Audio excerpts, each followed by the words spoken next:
एक बार की बात है, किसी शहर में एक बड़े से पेड़ पर एक पक्षी रहता था जिसका नाम था सिंदूक। सबसे चौंकाने वाली बात यह थी कि उस पक्षी का मल सोने में बदल जाता था। यह बात किसी को भी पता नहीं थी। एक बार उस पेड़ के नीचे से एक शिकारी गुजर रहा था। शिकारी उस पेड़ के नीचे आराम करने के लिए ठहरा। वो आराम कर ही रहा था कि इतने में सिंदूक पक्षी ने उसके सामने मल त्याग कर दिया। जैसे ही पक्षी का मल जमीन पर पड़ा, वो सोने में बदल गया। यह देखते ही शिकारी बहुत खुश हुआ और उसने उसे पकड़ने को लिए जाल बिछाया। सिंदूक जाल में फंस गया और शिकारी उसे अपने घर ले आया। पिंजरे में बंद सिंदूक को देख शिकारी को चिंता सताने लगी कि अगर राजा को इस बारे में पता चला तो वो न सिर्फ सिंदूक को दरबार में पेश करने को कहेंगे बल्कि मुझे भी सजा देंगे।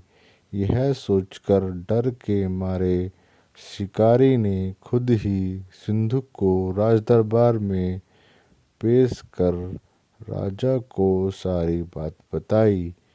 राजा ने आदेश दिया कि सिंदूक को सावधानी से रखा जाए और उसे अच्छे से खाना खिलाया जाए। ये सब सुनने के बाद मंत्री ने राजा को कहा, आप इस बेवकूफ़ शिकारी की बात पर भरोसा मत कीजिए। कभी ऐसा होता है क्या कि कोई पक्षी सोने का मल त्याग करे? इसलिए अच्छा होगा कि आप इसे आज़ाद करने का आदेश दें। मंत्री की बात सुनकर राजा ने चिड़िया को आज़ाद करने का आदेश दिया। सिंदूक उड़ते उड़ते राजा के दरवाजे पर सोने का मल त्याग करके गया। यह देखते ही राजा ने मंत्रियों को उसे पकड़ने का आदेश दिया, लेकिन तब तक वो पक्षी उड़ चुका था। उड़ते उड़ते सिंदूक कह गया, मैं बेवकूफ़ था जो शिकारी के सामने मल त्याग किया।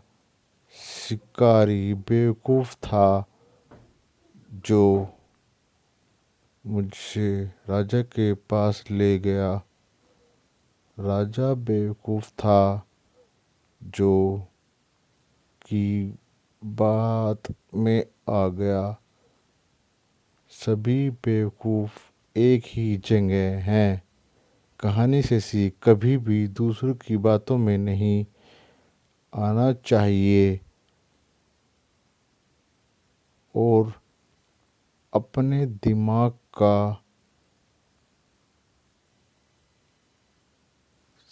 दिमाग से काम लेना चाहिए।